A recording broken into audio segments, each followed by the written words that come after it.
to play the games that suck. He'd rather have a buffalo take a diarrhea dump in his ear. He'd rather eat the rotten of a roadkill skunk and down it with beer. He's the angriest gamer you've ever heard. He's the angry Nintendo nerd. He's the angry Atari Sega nerd. He's the angry video game nerd.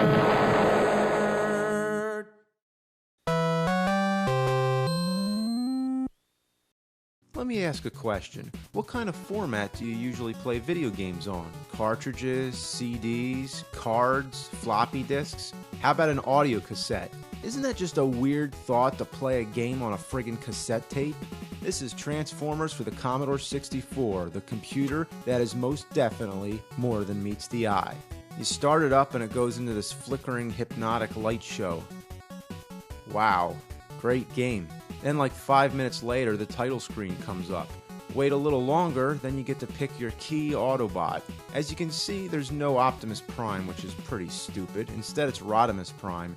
Then you get the colored light show for another 5 minutes, and all of a sudden, the game starts. Had it not been for the music, I wouldn't even guess this is Transformers. Most of the game's played by using key commands to move your Autobots to different locations. The Autobots are all indicated by numbers. Couldn't they have something a little more, visual? When you engage in battle, it goes into this first-person view. You take the joystick and try to shoot down as many Decepticons as you can. It gets monotonous pretty quick. One of the key commands, that is T for transform, it just, makes you transform. But it doesn't change anything, it's just first-person view, so you can't tell if you're transformed or not. By the way, I'm at a farm with a dinosaur stepping on a space shuttle. I have no comment. Look at this game. Yay! Transformers! This. Wouldn't you think that a game based on the Transformers would have more an emphasis on action rather than this strategic simulation thing? Well, guess what? There was a Transformers game that was a side-scroller, but only in Japan. Let me introduce the Nintendo Famicom. Simply put, this is the Japanese NES. Very different from that gray box, isn't it? This one's smaller and it's a top loader. It has a nice dust tray, and the controller is attached to the console, which is efficient, but the wires are too short, and they're hardwired into the console so you can never change them.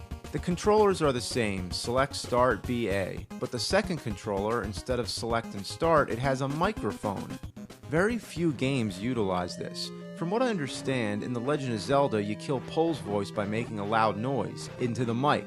Of course, that's only in the Japanese version, but the manual still says that Poe's voice hates loud noises, which only mystified players outside of Japan.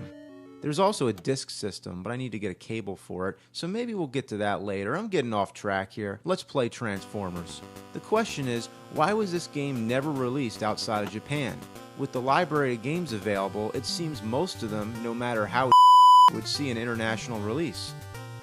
So could it be that this one was just that bad? Let's find out.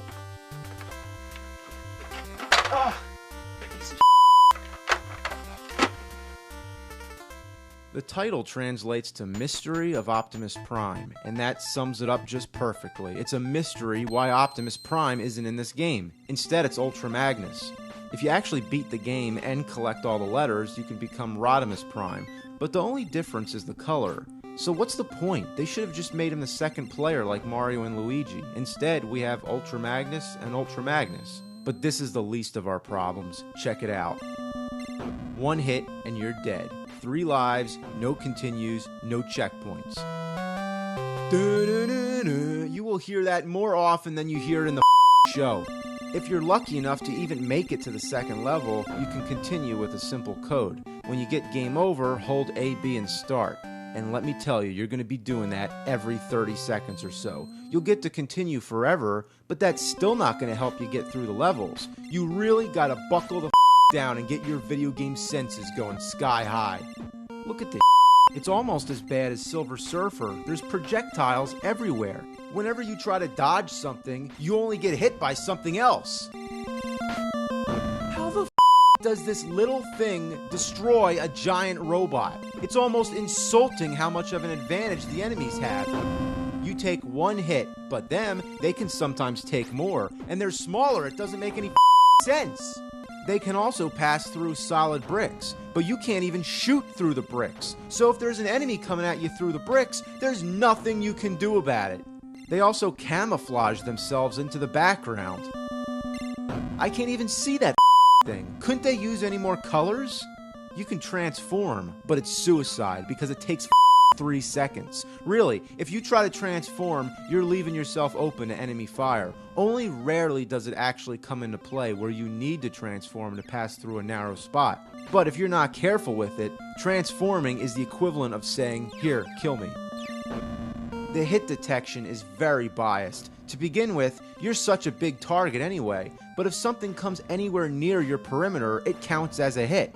However, if you're trying to hit an enemy and your bullet goes anywhere other than dead center, it passes through.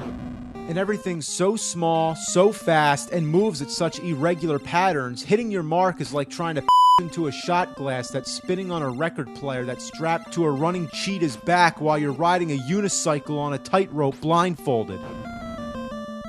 There is absolutely no around with this game, so we gotta get serious. You're familiar with Billy Mitchell, world video game champion? He could probably do it, so I gotta find a way to harness his power, and I think I found a way. This is his hot sauce. You want something that'll kick you in the ass and heighten your senses? This'll do it.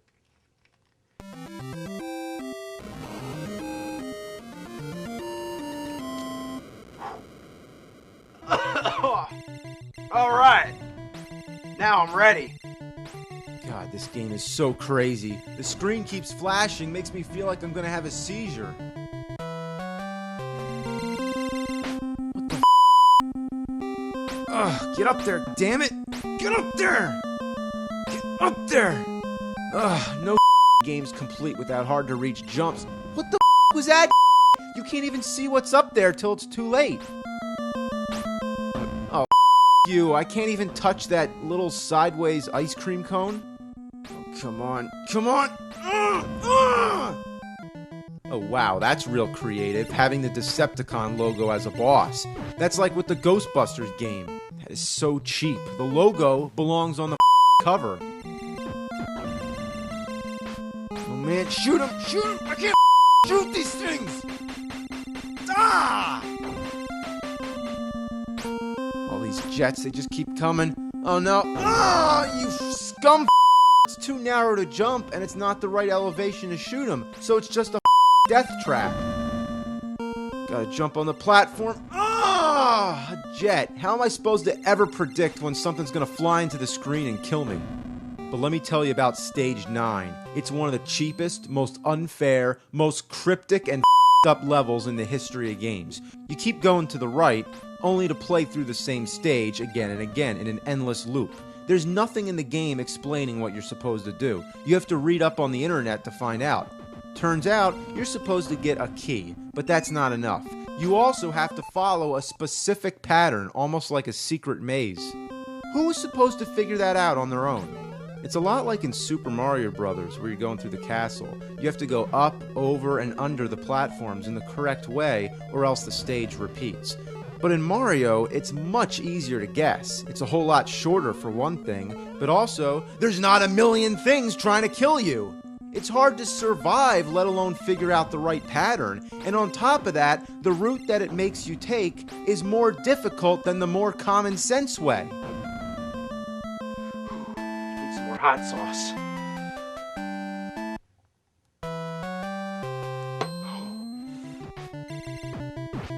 It's the end of the road, Megatron.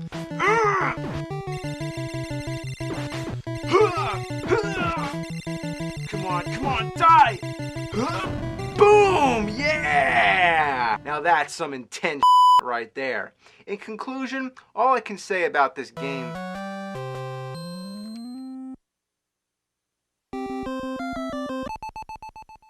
Stage 10? I beat Megatron. Who the hell could be next?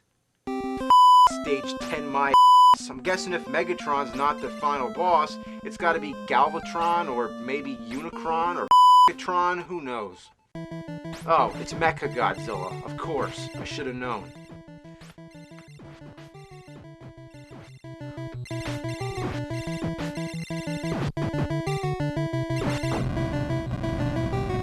Whew, man, that was the hardest game I've ever beat.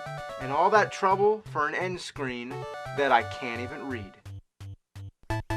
I can now conclude that the game barely has anything to do with Transformers. It doesn't even have the music, with the exception of that part.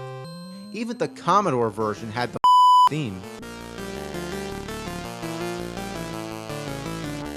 In this one, the same bland music plays through the whole game, and the boss battles have their own music, but that's about it. Speaking of the bosses, it makes you wonder if the creators of this game even knew anything about Transformers. Did they have to resort to using the Decepticon logo 3 times? That's right, the same boss 3 times. And twice, the boss is like a nuclear macadamia nut inside of a moon. Like they didn't have enough Decepticon characters to choose from? Did they ever watch the show? As for the Autobots, even the Commodore version had a lot to choose from. Sure, they existed mostly in text, but at least it acknowledged them. But Transformers or not, it's just a hole of a bad game. Most of the levels are the same exact thing over and over, just modified slightly. And Stage 10 is just Stage 8 backwards. But the big problem is the difficulty.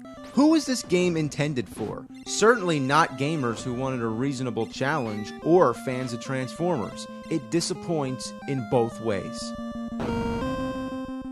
So now, is it any wonder why this game was never released outside of Japan? 'Cause nobody else wants to play this. Well, I gotta do what I gotta do. One shall stand, one shall shift. Whoa, whoa, whoa, whoa, whoa. Who are you? My name is Optimus Prime. Well, you don't look anything like... I thought you were made of sterner stuff.